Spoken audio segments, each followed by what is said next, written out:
Your value doesn't decrease based on someone's inability to see your worth. Welcome, and I'm so glad that you're here. Here we talk about personal development, relationships, and mental health, just to name a few. My name is Carmen, a registered counsellor who is passionate about coming alongside people. This podcast is designed to create a discussion and bring awareness around what matters most in life, and that includes you. The goal is that each episode will leave you feeling encouraged, equipped, and empowered so you can live your best life. Let's get started.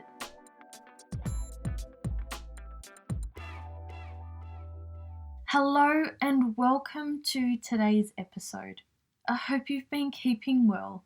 It's been a rainy kind of week here in Sydney, and the weather is getting me in the mood to do some baking. The thing about me is I'm not usually a baker of cakes and all things dessert. I tend to gravitate towards entrees and main meals when I cook.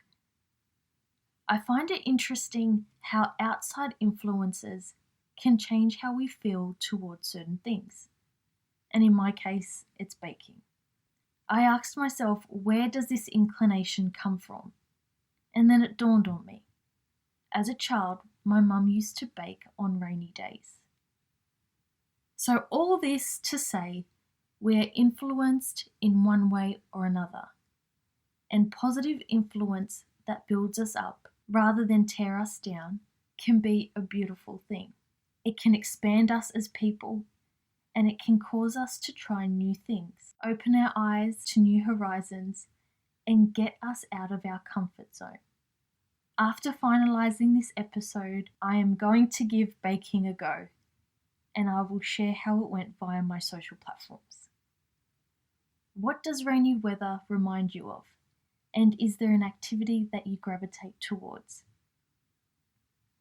In today's episode, we look at value and what it means to each person. One of my most precise visual definition of value comes from years back, when I attended a workshop on value. The facilitator had a crisp, brand new, fresh off the press $50 note. She then, with her hands, crushed it up, and the brand new, fresh off the press $50 note now looked so different. She explained that no matter what life throws at us, we still hold the exact value, and that $50 note is still worth $50, even after what she had done to it. The lights came on, and I saw myself in a different light. Value is an interesting concept. The Mona Lisa is one of the most valuable paintings in the world. The artwork was painted by the Italian artist Leonardo da Vinci. It holds the Guinness World Records for the highest known insurance valuation in history at $100 million, and this was back in 1962, and equivalent to $660 million in 2019. In your opinion, what is it about this artwork that holds such value? Is it the artist who painted it? Is it Lisa herself? How about French King Francis I, who acquired the artwork as part of his royal collection? Again, value is an interesting concept. I began to look at the artwork from my 13-inch laptop as if I was in front of the painting itself. I was drawn into the details. I saw something that I have never noticed before, like the backdrop of valleys and rivers. From the winding road, a bridge, a body of water, and mountains. Could this imagery symbolize life's highs and lows? While every portrait comes with a story, sometimes we need to stop long enough to appreciate the complexities and awe of what we all bring to the table, starting with ourselves. What would happen if we were to see ourselves as valuable? Or let's flip this on its head.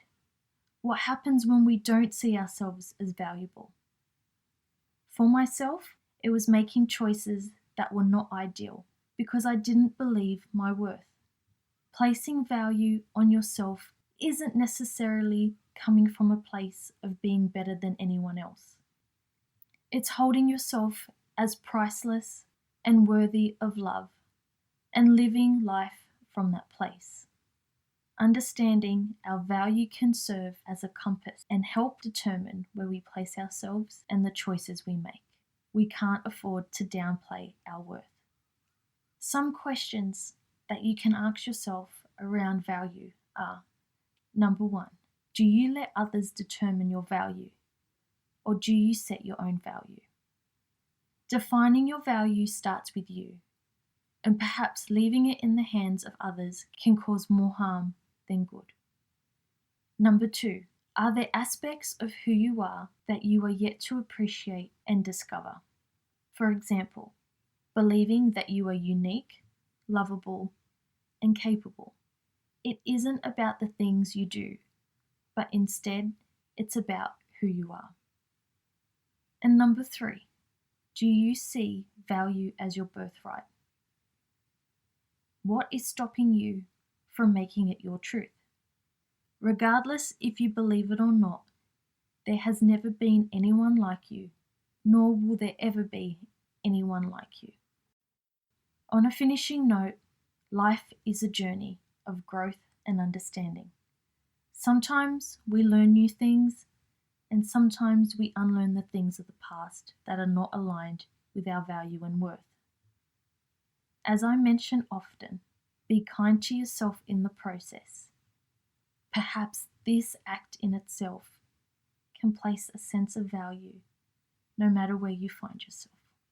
So until next time, take care, and I look forward to connecting with you again soon. So that's it for today's episode. As always, I'm grateful for the opportunity to come alongside you. If you know someone who might benefit from hearing this episode, why not share it with them? For more content, head over to carmendebono.com.au, and I look forward to coming alongside you again next week.